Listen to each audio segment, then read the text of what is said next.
We'll get started. Thank you so much for joining us. Welcome to the Tech Leaders Podcast. And Love I'm it. Mike Linton, CEO of Valcom. And I'm Josh Linton, the CIO of Alcom. We're glad to have you on board.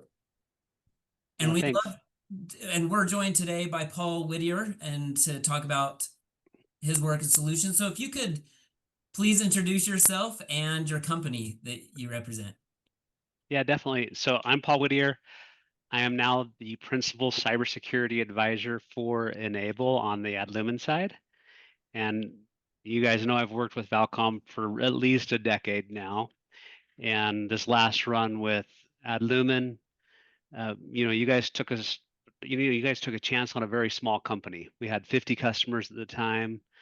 And we got a chance to go from 50 customers to 7,000 customers, then got bought by Enable in November. And you go from a 200 person team to over 2,000 and now being publicly traded. There's lots of changes, but lots of good things happening, right? Lots of things that are happening. And my role right now is really advising and helping all of our sales reps on larger, more strategic accounts and customers. I get to see a lot of stuff. I see this stuff all over the country. I get to work with a lot of really large and interesting customers. I see a lot of cybersecurity problems, and that's kind of where I'm sitting today.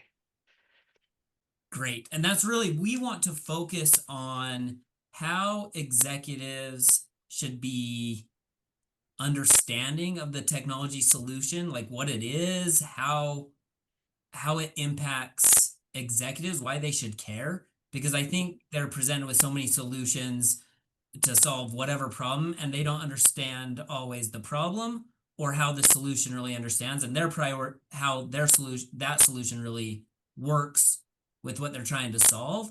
And so we're just trying to get down to the nuts and bolts of what do you do and why should executives care? No, I like that. I think I've spent a lot of time on cybersecurity frameworks lately and kind of in general. I like frameworks because it's like a blueprint. Like you build a house and you're an electrician, or you build a skyscraper. Either way you go, there's some sort of policy and standards that you should use for electricity and setting up, how everything would flow. It's the same thing in cybersecurity. The big ones right now are CMMC2 and NIST, NIST 2 that's coming out. But the frameworks are great guides. Now, Enable follows, and the thing that I really like about the company is they bought Adlumin to fill a certain gap. And they already had manage. That's where they do managing, systems and automation and pushing out patching. And then they have the secure, which is part of the NIST framework, and that is to, you know, whether it's endpoint security to MDR to email, managing passwords, policies, all that stuff. So DNS filtering, all that stuff fits under the secure. And then the recover, they have a product called Cove, which is cloud first backup recovery. If you look at what the company's charter is, it's really, if you looked at the NIST framework and you said these are all the things you need to do in the framework, they have a solution inside of the platform or inside of the company that would fit So all of those different pieces. for an executive that is like NIST and you threw out five acronyms, like Uh, and you did explain, hey, this is a blueprint, this is a map. Explain more of like why care about a framework, what is NIST? Give us just the simple.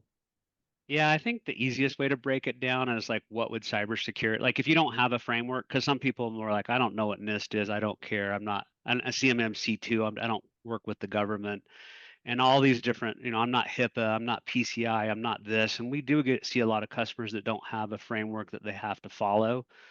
But what everybody should kind of look at is, what is cybersecurity insurance now requiring? What do I have to do to be able to prove that I could be insurable? Just like, if you're overweight and a smoker, your life insurance policy is going to go up. But, same thing with cybersecurity.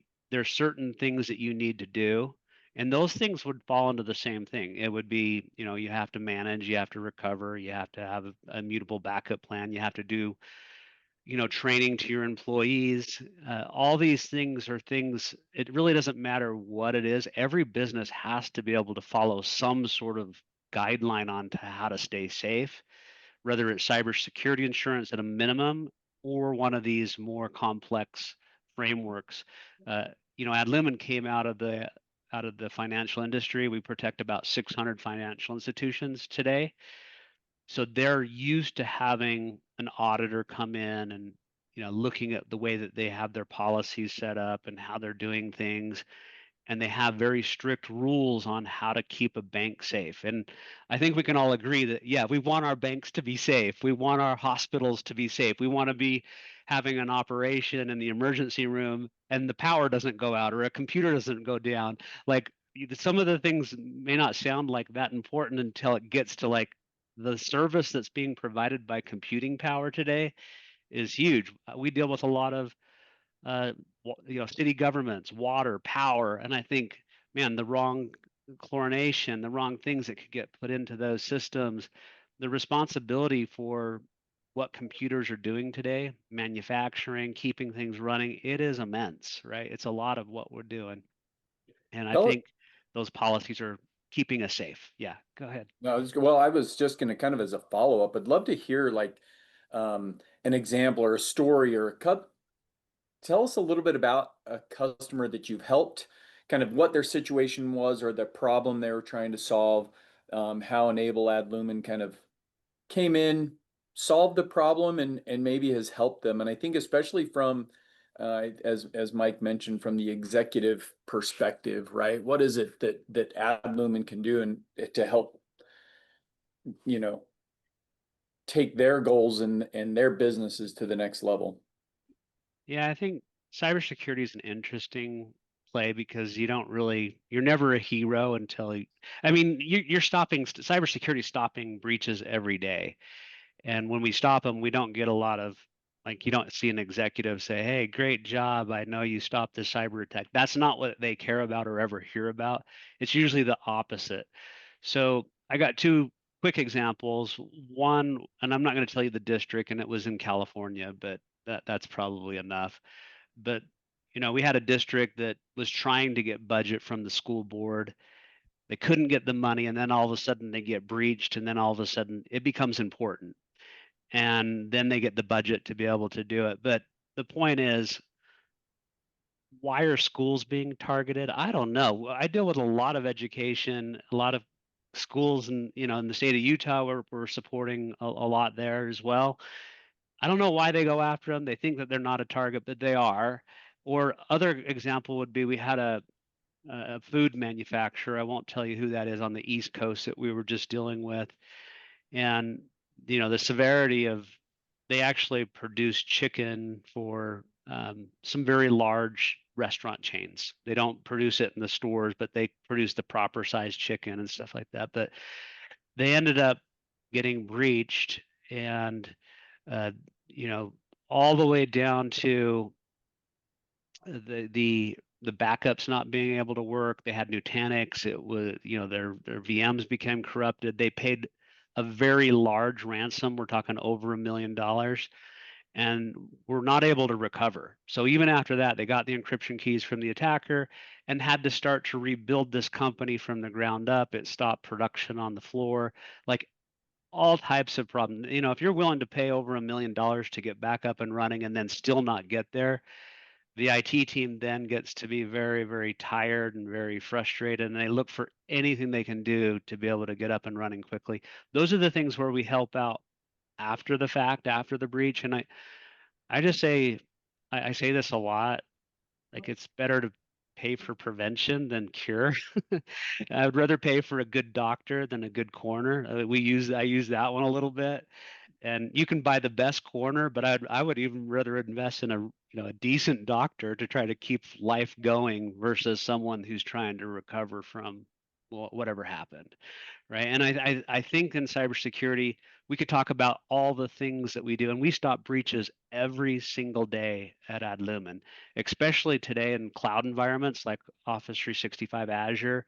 We're seeing breaches almost every single day. There's some account that's getting breached, someone's getting in, and then we're immediately ejecting that attacker out. Do you think we get a lot of praise for that from anybody? No, nobody knows about it, right? Those aren't the things that get in the newspaper. The things that you're preventing never get talked about. Have you ever seen an IT team do a good job at getting their executives on board, understanding how well they're doing because they haven't been breached? And what are they doing? Like, has that happened in all of your experience? Have you seen a team say, hey, these are, whether it's reporting or whether it's just communication, and what's that communication look like? Because I think they're doing a great job. 90% of all of our customers and people we have a relationship with, they're doing a great job. They're stopping so many attacks every Yeah. day, but they only get recognized when something goes wrong. Have you seen anyone do a good job at reversing that and getting the executives to understand? What did they do, if you have any examples of that? Yeah, I think people that are paying attention to the news, they're really looking to see what's actually happening. Uh, Everybody would like to think that it's just, hey, we're making this up, we're making the cybersecurity problem up and it's not really happening. I go way back in cybersecurity. I've been in it for 20 years. And before that, I was at Novell and HP. But I think about going backwards when I was at SonicWall, you know, 15 years ago. And I remember the first time a customer got breached and they blamed it on the SonicWall firewall that the attacker got through. And that seemed unique at the time, and I felt really bad. I actually really remember it and being kind of disappointed in the company, like, oh, SonicWall failed. How could they have let this happen? Now, fast forward, and I'm like the breaches that are happening. I think if you're aware of the problem exists and not just, my wife likes to call it the ostrich strategy. You put your head in the sand and you just ignore everything around you. I'm really good at that. I would say the companies that are not doing that, they're investing, they're understanding the real risk and the real problem that's out there, and that it has grown exponentially over the last few years, especially since the pandemic. It is a pandemic of cybersecurity today. Like, it is way worse than people think it is. And I think we need to be aware, and the executives need to be aware that the problem exists and that there are things that we can do to protect. So, having not had a breach, I'm an executive that's like, I don't believe it's something I should prioritize money, time on. My IT manager, my CIO come to me and say, we've really got to prioritize this. What advice or guidance would you give to the CIO and the IT manager to make them more aware? So you say awareness is the key Yep. for executives. How do you make them more aware? Yeah, I think having discussions like this is important, right? Having just listening and hearing about other people's stories. But I think you do have to kind of, we look when I talk to larger companies, they're all doing something. I think a lot of the mid-market and the customers that we serve the most, we kind of talk about stages of, where someone sits in cybersecurity maturity. And you go from those that are just buying point products and kind of doing the bare minimum, those that have some sort of management, those that have full management, or they're managing it themselves or having a partner manage it for them. But there's this cyber maturity, but I would say that smaller mid-market, those that have never done like, do I need 24/7 monitoring for my environment for a small mid-sized company? And the answer today is, yeah, you're crazy if you don't. You're really crazy. You're really risking it. And that's okay. I guess if you're okay with the risk, but I would say the bigger companies are all doing something to watch and So managing, but so small, you say they're crazy if they're not. They haven't yeah, been breached. They're willing to take on that risk. So are yep, they crazy, or So, they're just like don't understand? Josh, how do you want to? yeah, I was just going to say this is an interesting discussion. I remember years and years ago, uh, somebody said everybody is an IT company, right? Like whether you're in trucking or construction or whatever the case may be. And this is when we were trying to convert everybody to virtual machines, right? I mean, we're talking yep, 15, 20 years ago. And it was this idea that said, like, you technology is the core of your business, you need to invest in the core of that business, right? Yep. And I think the thing that I would want executives to think about, and I've gone through this myself. If you had asked me 8, 10 years ago how important cybersecurity was, I was kind of skeptical. I'm like, it's not, we don't need to spend a bunch of money on it, right? But I think that one thing that's changed with the the acceleration of the attacks and the sophistication of the attacks is that every company also needs to be like a cyber secure company Yep. because it is and I want to get your take on it, but is this idea that it is so easy to go and see, I think we've used the open door, locked door kind of analogy in cybersecurity for a lot of years, that cybersecurity is like putting a deadbolt on your door, right? It just kind of eliminates it. Without it, you basically leave your door open. And the way that I think about that analogy is nowadays the speed at which you can go find an open door is so fast that if you don't have a lock on your door or a lock on your bedroom door or whatever it is that they're trying to get into, uh, the tools that allow them to say, "Oh, I found an open door," are so fast and so effective that it's not like you're lost in a sea of doors, right? Or houses. They're going to find you just like that. And I think that's, to me, the mentality of like, we need to understand that if we run a company, we need to be a cyber secure company, not just, you know, a restaurant, not just a whatever it is we're doing. Cybersecurity's got to be a piece of what we do. Anyway, I don't know what you think about that, Paul. Yeah, I think that's so true. I think the biggest thing you can think is you're already a target. And if you think you're not important to an attacker, you are. I think that's the best way to describe it. Is so many companies don't think that what they have or their data, or they're like, hey, I don't know, we'll just recover everything. I'm like, it's so much more complex than that. Stealing data, bringing production down, even smaller companies that end up getting breached. We've had some small, really small. I've seen some people that do like investments, and they've got a small company, and then the amount of stuff that they end up stealing and how they leverage the data and their customers' data and how they manipulate that customer. It's way worse than what people think it can be. But I would say, yeah, people need to realize that they are important. Um, their business is important. Otherwise, they wouldn't be in business, and it is worth protecting. Now, I know there's not infinite amount of money and resources, but I think spending that money wisely and on the right products and solutions and processes, not all of it's even spending money. Some of it's just thinking about what we're going to do, how we're going to solve the problem, what are we going to do if we did get attacked? Like so many of those things. And Valcom does a really good job. You got some great cyber experts on your team that can walk you through, like walk through customers through those things. And I would say if you're not willing to spend money, whatever money you're willing to spend it wisely and put in good processes and procedures. Those things a lot of times don't cost a lot of money, and we can all do a better job. It doesn't matter what we're doing in our lives, whether it's personal or business. We can always make a small incremental improvement, and I think cybersecurity deserves that. So if you were given an executive who's like, okay, I'm kind of bought in that I need to do something, where would you tell them to start?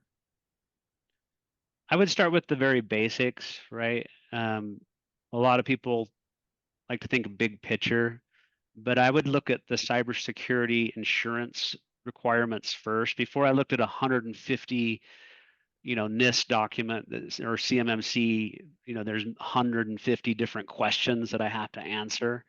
I would go to the 10 or 15 things that cybersecurity would recommend, or you have to have to be insurable. And those things are kind of your basics. I say start with the basic framework. They're easy. You got to have proper, there's a few things that you need properly installed. You got to do patching. You got to have backups. You've got to have 24/7 monitoring. You should be doing security awareness training. I would start with the very basics and make sure that those are covered first, and then I would expand out to see what else might be in like CIS or NIST. And if you're not under some sort of compliance framework that's mandated, pick one of those two and try to do an assessment, a self-assessment to see where you fit and what you could do to make some sort of incremental improvement. Maybe you don't want to improve everything, but I know every single company could go out and say, we're just going to train our people on, cybersecurity awareness training, and we're going to give them some extra training, or we're going to put this extra tool in place, or we're going to have this procedure for wire transfers, right? And things that you think are crazy, why people get tripped up. It's the little things that are tripping up companies right now. That they don't think. The attacker comes in and they look very real, and they look like someone that's part of the business, and that's very tricky, and that's where they're trying to hit. Yeah. Paul, last question, unless Josh, Yeah. you have a second to last No. question. All right, what's Got it. your number one takeaway that you want executives to take away from this conversation? I would say kind of what I already said. Your business is important. You're already a target, and make some sort of incremental improvement on what you're doing today. Don't have to eat the whole thing at once, right? We can take it in small bites. We can make improvements, and I think that's kind of in general good rule for life. Just like take a look at your business. It is important. Let's do what we can to make some small improvements, and do it. I think what you said too, doing a risk assessment. Hey, where are we, and what could we do to improve? I think that's a good way to look at it. Really great way to look at it. So my takeaway is we need to rename our podcast Life Lessons for Tech Leaders as well, just from what I you like it. that's a really dumb. That was a dumb.